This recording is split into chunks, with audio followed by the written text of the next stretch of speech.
Hi there and welcome to my channel. Today I'm making a full meal featuring the kabocha squash.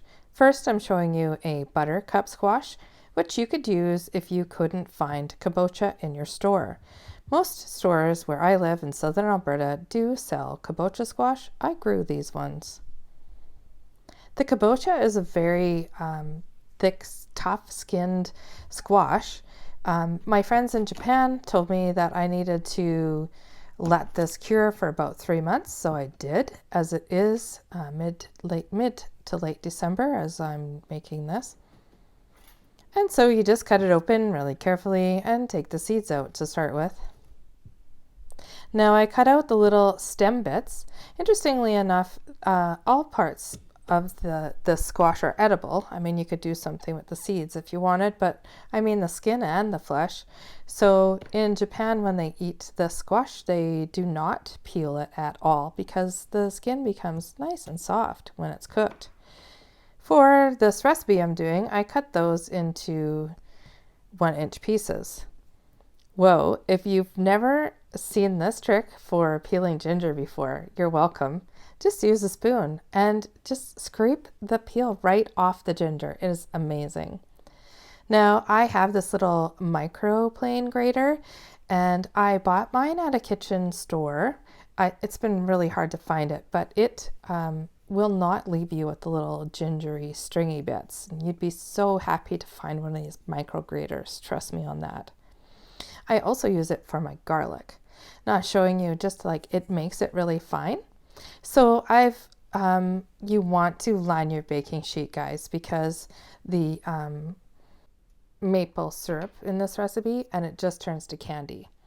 So I'm using about 3 tablespoons of lightly flavored olive oil because I want to feature the squash, right? The seasonings.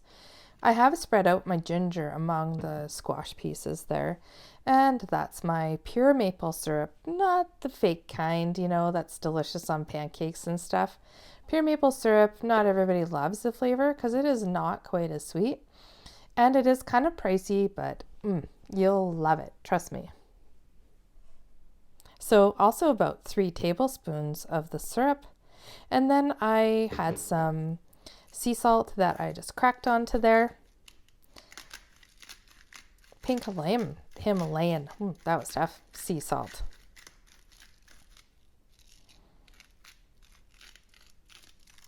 Now it's December, so I have a little herb pot in the garage that I'm babying along. I give it some water once in a while. So I stole some fresh thyme leaves from that.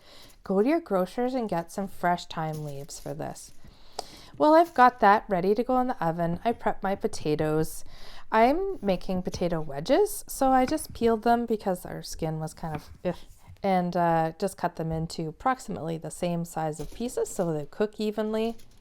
I sprayed that tin foil that they're going to be on as well.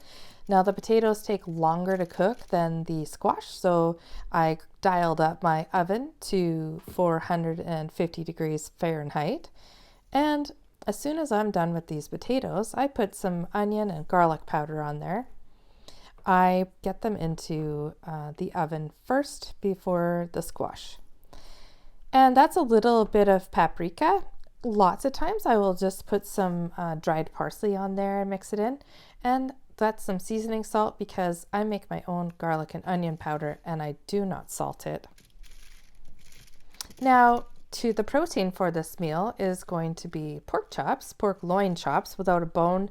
And I had some shake and bake in the cupboard that just needed to be used up. This is a herb and parmesan, which works so nice with the sweet squash. Delicious.